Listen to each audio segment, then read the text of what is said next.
Alrighty. Oops.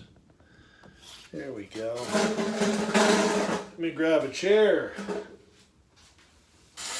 Oh, and we'll sit a spell. What do you say? Happy Homebrew Wednesday, everybody. S.J. Poor here at Little Face Brew in South Central Pennsylvania is getting dumped on right now. Just got home. I'd actually hoped to be able to get home in time to mow the grass before the rain came, and that did not happen.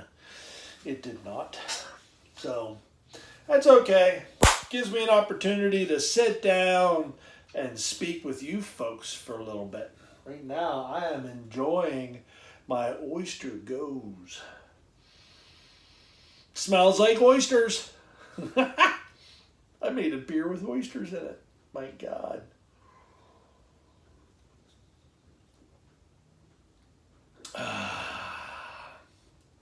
It's quite good. The tartness has went away. It's only got a slight tart, and the salty brineness of it is really what you're getting throughout this beer. Mm, mm, mm, mm. It's a good. It's a good. I would like to do this and again as just a goes and see how it goes. No oysters. That was a one-off. I did it. So, at the beginning of the video, you saw my little diagrams up here. So, what I did here, just to give you a little bit of an idea, on my whiteboard over here, since that I'm new to Herms Brewing, I am. When I do my first batch on this, that will be my first batch on a Herms brewery.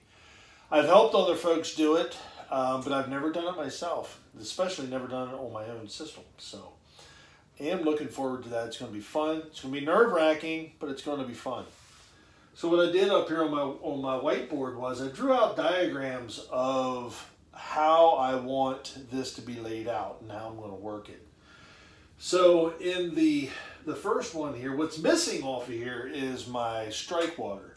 So what I plan on doing, initially I was going to do my strike water off of my HLT.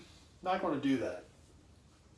I am going to run my strike water off of the brew kettle, and once I hit the temperature that I want, looking at the dial, the gauge that's on the pot, not off of a sensor, I will dough in with that. Because I did a water test this weekend, worked out great, but what that did was it taught me that I lose too much time when I did it in the HLT and I pulled the water over, like I just simulated a beer without grains. And once I got up to the temperature I wanted, and I pulled it over and I put it in the mash tun, and then I had to fill my HLT back up with water again because I want to make sure that the Herms coil is covered. I lost a lot of temperature. I mean, because I was putting cold tap water back into the HLT, so I had to bring that temperature back up again for the sparge. So I lost a good bit of time doing that. My thought is I can actually go ahead and bring my HLT up to like 180, 190 degrees, and then go over and put that hock on the plug in the mash tun, and go ahead and bring it up to the temperature I need to strike in, and then the HLT will sit there, and it should lose just the right amount of temperature for my sparge. So I talked with Mike Dean. He kind of filled me in a little bit. That's how he does it. So that part of the diagram is not up here. What is up here is the mashing cycle. So you'll see pump 1 is actually bringing the mash out of the mash tun, which is the center vessel, into the Herms coil, out of the Herms coil, and into the mash kettle, into the mash tun again. Pump 2 is actually running the circulating the water around the boil coil, making sure that it stays a nice even temperature in the water for the mash cycle. So I can set that up to 155. If I'm mashing at 152 degrees, I don't know what my temperature is going to need to be in the HLT in order to be mashing at 152 degrees. But I'm going to imagine it's going to be between 155 and 160 is just a guess. So we'll learn that on that first brew day. Once the mash is done, the sparge cycle is what you see over here. So you'll be pulling the wort out of the mash tun through pump number 1 into the boil kettle. And then on the HLT, I'll be pulling the water out of the HLT that's around the coil, and it'll go through the Herms coil and into the auto sparge arm to sparge the mash. Once I have all of my volume that I want, bam, I go into boil. So I'm going to leave those up there for a little bit to kind of help me, put the hoses in the right spots, because right now I have all of my hoses just sitting here hanging off the kettles, and I'll have to put them up to see what lays the best where. So as you can see, the hoses are all just there, cleaning, drying out. I left that one in, so that's good to go. And my pumps are down here. And I did this with the mount for the pumps because I can actually slide that down. If I need to be closer to the boil kettle, I can. I just slide the whole works over. If I need to be closer to the HLT, I can. So no problem.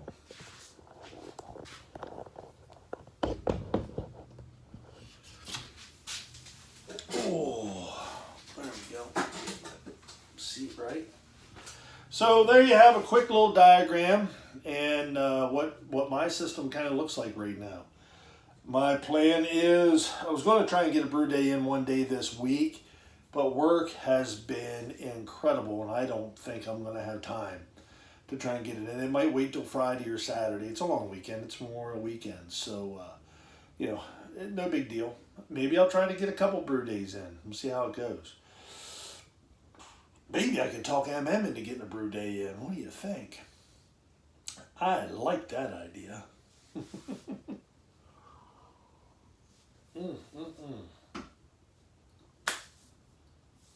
Well, that concludes this Homebrew Wednesday video.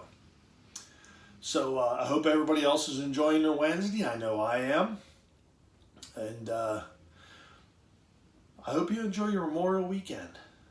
This is a weekend that we all need to have. It's a weekend of remembrance and thankfulness to those that serve so that we can do the things that we do.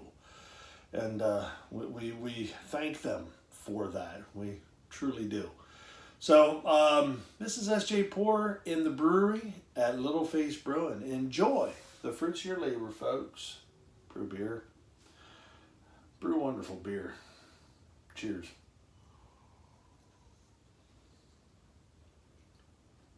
I made a beer with oysters. It cracks me up.